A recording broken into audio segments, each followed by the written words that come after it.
दोस्तों, इस वीडियो में हम देखेंगे कि हम अपनी ब्रेन पावर को कैसे इंप्रूव कर सकते हैं। इसके लिए हम कोई बादाम शेक या पार शेक की बात नहीं करेंगे, बल्कि प्योर रिसर्च की बात करेंगे।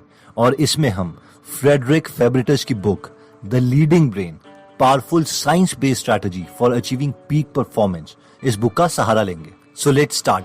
केस 1 इमेजिन कीजिए।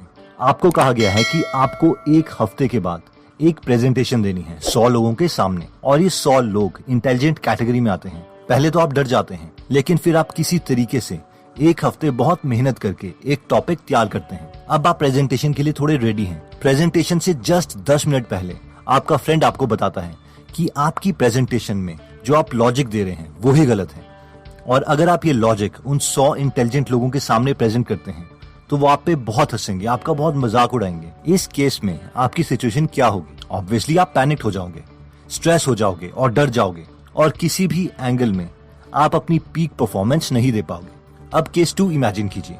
आपको क्लास 1 और क्लास 2 के स्टूडेंट्स के साथ बिठा दिया गया है और आपको बोला गया है कि आप नेक्स्ट 1 महीने तक हर रोज सुबह 9 बजे से शाम के 5 बजे तक वही सब्जेक्ट्स पढ़ोगे जो ये स्टूडेंट्स पढ़ रहे हैं, और आपको क्लास में काउंटिंग सिखा रहे हैं, ABCD सिखा रहे हैं, फिर 1 से 5 तक के टेबल मेमोराइज करवा रहे हैं। 5 दिन बाद आप इतने बोर हो जाओगे कि आपको लगता है कि यार 1 महीना तो क्या, अब मैं 1 दिन भी ऐसे नहीं गुजार सकता। ऑब्वियसली इस सिचुएशन में भी आपका ब्रेन इतना बोर हो जाएगा कि वो अपनी पीक परफॉर्मेंस नहीं दे पाएगा, क्योंकि टास्क ही इतना आसान है।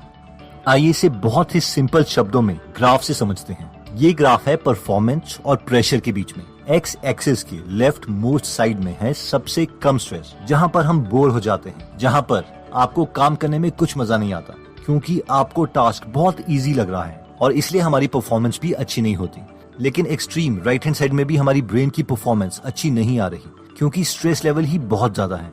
लेकिन जस्ट सेंटर में हमारा ब्रेन बिल्कुल परफेक्ट मोस्ट ऑप्टिमम परफॉर्मेंस दे रहा है, जब स्ट्रेस लेवल ना बहुत कम ना बहुत ज्यादा है, यानी हम अपने स्किल लेवल के बस थोड़ा ज्यादा चैलेंजिंग टास्क करते हैं। इन शॉर्ट, हमारा ब्रेन बेस्ट परफॉर्मेंस तब देता है जब उसे 3 चीजें मिलती हैं। 1 is fun, 2 is fair and 3 is focus. और अगर हमारे ब्रेन को ये 3 चीजें मिल जाती हैं तो वो टाइम के कॉन्सेप्ट को भूल के सिर्फ काम पर फोकस करता है। आइए ब्रेन के इन 3 इंग्रेडिएंट्स को डिटेल में समझते हैं। तो पीक परफॉर्मेंस अचीव करने के लिए सबसे पहला इंग्रेडिएंट आता है फन। जब भी हमें काम में मजा आ रहा होता है तो हमारा ब्रेन एक केमिकल रिलीज करता है जिसे हम कहते हैं डोपामिन, और जब भी डोपामिन हमारे ब्रेन में रिलीज होता है तो हमारे ब्रेन को बूस्ट मिलता है। हम जल्दी सोचने लग जाते हैं, नई नई चीजें जल्दी सीखने लग जाते हैं। हमारा ब्रेन ऑलमोस्ट हर चीज फास्ट लर्न करने लग जाता है। और इसमें हम बात कर रहे हैं उस फन, उस मस्ती की जो हमें एक्चुअल में काम करने से मिलता है, ना कि काम करने के बाद जो हम खुद को रिवॉर्ड देते हैं उससे। अब मेन सवाल ये आता है कि हम काम करते वक्त फन कैसे लें। इसके लिए ऑथर एक स्टोरी बताती है। वो कहती हैं कि उनकी एक 7 साल की बेटी है। एक बार उसके फ्रेंड की मदर उनके घर आई और उसने ऑथर की बेटी से कहा, डियर, आज तुम्हारी फ्रेंड की बर्थडे की पार्टी है, तो शाम को तुम्हें हमारे घर जरूर आना है। लेकिन इस पर ऑथर की बेटी ने कहा, सॉरी आंटी, मैं नहीं आ सकती, एक्चुअल में मेरी इंपॉर्टेंट अपॉइंटमेंट है। इस पर उस मदर ने कहा, अपॉइंटमेंट? लेकिन किस चीज की अपॉइंटमेंट? इस पर छोटी लड़की ने कहा, मेरे रूम के साथ अपॉइंटमेंट है। ऑथर कहती है कि जहाँ पर छोटे बच्चों के लिए बर्थडे पार्टी एक बहुत ही फन का टाइम होता है, मस्ती का टाइम होता है, वहीं पर उनकी बेटी के लिए फन की डेफिनेशन कुछ और है। उनकी बेटी का हमेशा मन करता है कि वो स्कूल के बाद डायरेक्टली अपने रूम में घुस जाए और वहाँ पर आर्ट्स और क्राफ्ट्स करें। वो घंटों तक उसी कमरे में आर्टिस्ट की तरह काम करती रहती है, और जब भी वो अपने रूम से बाहर आती है तो उसने कुछ ना कुछ बनाया हुआ होता है। वैसे ही ऑथर कहती हैं कि उनके टैक्स एडवाइजर को टैक्सेस पर काम करना बहुत अच्छा लगता है। उनके टैक्स एडवाइजर कहते हैं कि जब भी मैं किसी गवर्नमेंट की टैक्स रिटर्न भर रहा होता हूँ तो मुझे लगता है कि मैं गवर्नमेंट के साथ चेस खेल रहा हूँ। मुझे किसी भी तरह से अपने क्लाइंट का टैक्स कम करवाना है लीगली, और इसमें मुझे बड़ा मजा आता है। इन शॉर्ट, फन सबके लिए अलग है, और हमारा ब्रेन बेस्ट परफॉर्मेंस तो उसी में देगा जिसमें हमें मजा आ रहा होगा। इसलिए या तो हम वही काम करें जिसमें हमें मजा आ रहा है, या फिर जो काम हम कर रहे हैं उसी में हम फन ऐड कर दें। पीक परफॉर्मेंस के लिए दूसरा इंग्रेडिएंट है फियर। अब फियर का मतलब ये नहीं है कि हमारे एक बहुत ही नेगेटिव पेरेंट्स या बॉस हम पर चिल्ला रहे हैं, but yes, we do need fair now and then. Author बोलती है कि हमारी बेस्ट परफॉर्मेंस तब नहीं आती जब हमारा स्किल सेट और हमारा चैलेंज एकदम अलाइंड हो। बल्कि बेस्ट परफॉर्मेंस तब आती है जब हमारे स्किल सेट से हमें थोड़ा सा एक्स्ट्रा चैलेंज दिया जाए, क्योंकि इस कंडीशन में हमारा ब्रेन एक हार्मोन रिलीज करता है जिसे कहते हैं नॉर एड्रेनालिन। और नॉर एड्रेनालिन एक तरह से हमारे ब्रेन को एक्टिवेट कर देता है और हमारे ब्रेन को बताता है कि ये टास्क जो हम कर रहे हैं ये हमारे लिए बहुत इंपॉर्टेंट है, इसे जल्दी कंप्लीट कर दे। इसलिए हम लेथार्जी सुस्ती वाले मोड में नहीं रहते, बल्कि जो चैलेंज हमें दिया जाता है हम उस पर काम करने लगते हैं और इस मूवमेंट में हमारा ब्रेन पीक परफॉर्मेंस के लिए एक्टिवेट हो जाता है। और अगर ये फियर फैक्टर नहीं होगा तो सब बोरिंग हो जाएगा। उसी तरीके से जैसे कि हमें फील होगा जब हम पूरे साल नर्सरी के बच्चों के साथ सिर्फ काउंटिंग ही सीखते रहेंगे। इसमें कोई चैलेंज नहीं है, कोई फियर नहीं है, जिसकी वजह से कोई नॉन एड्रेनालिन हार्मोन रिलीज नहीं होगा और माइंड कभी भी उस काउंटिंग को सीखने के लिए बेस्ट पीक परफॉर्मेंस नहीं दे पाएगा और इस केस में भी हम बोर हो जाएंगे। लेकिन ऑथर के अकॉर्डिंग ये स्ट्रेस लेवल सबके लिए अलग है। किसी को अपनी बेस्ट परफॉर्मेंस अचीव करने के लिए ज्यादा स्ट्रेस चाहिए और किसी को बहुत कम स्ट्रेस चाहिए। हम में से कई लोग ये सोचेंगे कि जिन लोगों को कम स्ट्रेस चाहिए वो तो बहुत ही लूजर टाइप लोग होंगे, कभी भी ज्यादा बड़ा अचीव नहीं कर पाएंगे। लेकिन ऐसा बिल्कुल भी नहीं है। जो लोग अपनी पीक परफॉर्मेंस बहुत ही कम स्ट्रेस लेवल में देने लगते हैं वो भी बहुत बड़ा काम करते हैं।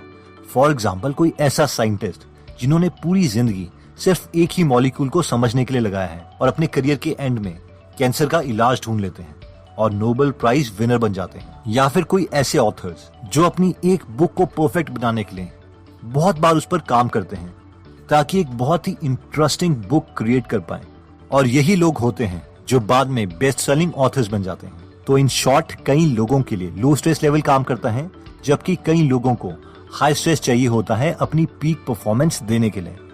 पीक परफॉर्मेंस के लिए फाइनल इंग्रेडिएंट आता है फोकस। अब ये हम सबका क्वेश्चन होता है कि फोकस हमें कहां से आएगा। तो ऑथर कहती हैं कि फोकस ऑटोमेटिकली आता है जब एक कंडीशन सेटिस्फाई होती है। इसे समझने के लिए हम इमेजिन करते हैं कि इंडिया वर्ल्ड कप में पहुंच गया है और विराट कोहली बैटिंग कर रहे हैं। सारा क्राउड हमारी टीम को चीयर कर रहा है और जैसे ही बॉलर बॉल डालने के लिए आगे आता है, विराट बॉलर को बोलते हैं, यार एक सेकंड रुकना, शायद ना मुझे कॉल आ रही होगी, शायद अनुष्का की कॉल आ रही होगी, पहले मैं वो उठा लेता हूँ। अगर ऐसा हुआ तो फैन शॉक्ड रह जाएंगे। मगर हमें पता है कि ऐसी सिचुएशन में टॉप प्लेयर्स एकदम फोकस्ड होते हैं। उन्हें मेडिटेशन या योगा नहीं करना पड़ता फोकस बनाने के लिए। ऑथर बोलती हैं कि मेडिटेशन और योगा ये भी फोकस इंक्रीज करने के लिए होते हैं, लेकिन सबसे आसान तरीका फोकस इंक्रीज करने का ये है कि फन और फेयर राइट प्रोपोर्शंस में हो। इसे समझने के लिए हम एक एग्जांपल लेते हैं। ऑथर बोलती हैं कि एक बार एक इंसान उनके ऑफिस में आया जिसने बैग पहना हुआ था। वो ऑफिस के बीच में खड़ा हो गया और उसने अपना बैग उतारा और उस बैग में से खाली वाइन की बोतल निकाली। उस बोतल को घूरा और उसे जोर से जमीन में पटक दिया। ऑफिस के फ्लोर में कांच के टुकड़े हो गए थे। सब उसे देखने लगे कि ये इंसान आखिर है कौन। फिर उसने दूसरी कांच की बोतल निकाली और उसे भी जमीन में दे पटका और ऐसे उसने एक एक करके काफी सारी कांच की बोतल्स जमीन में पटक दी। उसके बाद उसने सबसे कहा कि मैं तुम सबको एक इम्पोर्टेंट लर्निंग देना चाहता हूँ, लेकिन इसके लिए पहले तुम्हें अपने शूज और अपनी सॉक्सेस खोलनी पड़ेंगी और नंगे पांव चल के यहाँ पर आना पड़ेगा। और हाँ, क्योंकि जमीन में काफी कांच पड़ा हुआ है तो बहुत ध्यान से आना। और सबने ऐसा ही किया, बहुत ध्यान से, कांच को छुए बिना सब नंगे पांव ऑफिस के बीच में पहुंच गए। ऑथर कहती हैं कि इसमें लर्निंग ये थी कि किसी ने भी कांच से बचने के चक्कर में उस वक्त अपनी ईमेल चेक नहीं की, व्हाट्सएप मैसेजेस चेक नहीं करी, इंस्टाग्राम स्टोरी चेक नहीं करी या फिर फेसबुक पोस्ट चेक नहीं। लोगों का फोकस ऑटोमेटिकली 100% था। लेकिन अब सवाल है क्यों? उनका फोकस 100% इसलिए था क्योंकि इस सिचुएशन में दो फैक्टर्स थे, fun and fair. Fun part ये था कि लोगों को आज नॉर्मल काम से हटकर कुछ नया मिला था, कुछ इंटरेस्टिंग करने को मिला था। इस सिचुएशन में फियर ये था कि क्योंकि वो नंगे पांव चल रहे थे इसलिए उनका पैर कांच में लग सकता था और कुछ मिसहैपनिंग हो सकती थी। इसलिए ऑथर बोलती हैं कि जब भी हम किसी चीज में फन और फेयर राइट प्रोपोर्शन में मिलाएंगे तो हम ऑटोमेटिकली फोकस्ड हो जाएंगे और अगर इसमें से कोई भी कंपोनेंट मिस हुआ तो हम फोकस नहीं कर पाएंगे। तो दोस्तों, इस वीडियो में हमने देखा कि अगर हमारे लिए कोई काम बहुत आसान हो जाता है तो हमें मजा नहीं आता और हम अपनी हाई परफॉर्मेंस नहीं दे पाते। साथ ही में अगर हमारे लिए कोई भी काम बहुत ज्यादा स्ट्रेसफुल हो जाता है तो भी हम अपनी पीक परफॉर्मेंस नहीं दे पाते। हम अपनी कैपेबिलिटी की हाईएस्ट पीक परफॉर्मेंस तभी अचीव कर सकते हैं जब किसी टास्क पे फन और फेयर राइट क्वांटिटी में अवेलेबल हो। फिर हमने देखा था कि फोकस के लिए हमने अपनी तरफ से कोई एक्स्ट्रा एक्शन नहीं लेना पड़ता। फोकस एक ऑटोमेटिक प्रोसेस है जो हमें अचीव तब होता है जब फेयर और फन हमें काम में मिल रहा होता है, और यही बेस्ट स्टेट होता है हमारे ब्रेन की पीक परफॉर्मेंस के लिए। तो दोस्तों, आई होप ये वीडियो आपको पसंद आई होगी और इस वीडियो का कंटेंट आपको हाई परफॉर्मेंस अचीव करने में मदद करेगा। अगर आप अपनी प्रोडक्टिविटी को और ज्यादा इंप्रूव करना चाहते हैं तो मैं आपको 2 बुक्स रेकमेंड करूंगा, eat that frog by Brian Tracy और सेकंड बुक है deep work by Cal Newport.